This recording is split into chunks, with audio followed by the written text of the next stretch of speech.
IHSS Advocates, improving the developmentally disabled community, one family at a time, proudly presents IHSS Protective Supervision, a tutorial series from an advocate's perspective.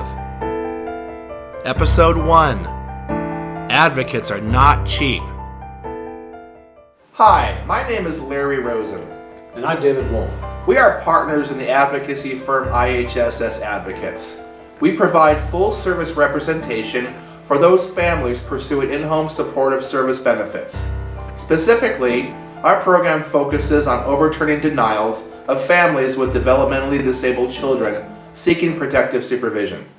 This video is the first installment in a series of informative tutorials designed to assist those families interested in pursuing IHSS services on their own, on behalf of their developmentally disabled children. This series will only cover topics related to protective supervision. For those interested in information about other categories within the IHSS program, go ahead and download the information online.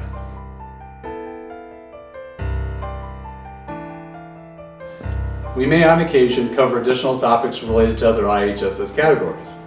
But again, the primary focus of this series is obtaining protective supervision for a child. In-home supportive services is a generic resource, yet some families with children are routinely denied protective supervision. A social worker may not deny protective supervision based solely on age. However, All County Letter 15-25 requires the social worker to determine: does he/she also need more supervision than a minor of comparable age who is not mentally impaired, mentally ill, pursuant to the Garrett v. Anderson court order?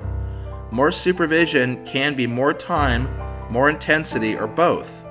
The additional supervision required must be significantly more than routine child care, and not only be related to the functional limitation of the child, but also allow the child to remain safely in their own home with this assistance.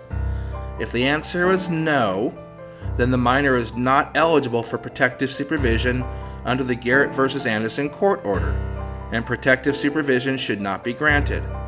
The county should document that because the child does not need more supervision than another child of the same age without a mental impairment, mental illness, the minor does not meet the Garrett criteria of needing 24-hour-a-day supervision.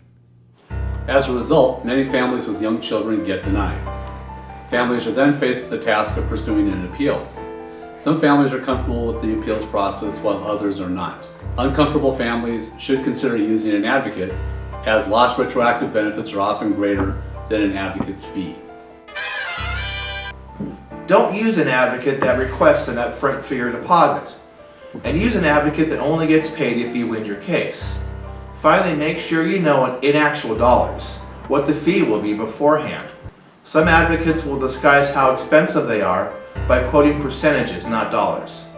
As stated before, advocates are not cheap, but they are a better option than stopping altogether. Our hope is that families making the choice to self-advocate will view our video series and will gain pearls of wisdom that will help them overturn their child's denial for protective supervision. Under no circumstances should a family hire an advocate until a written denial has been issued by their social worker.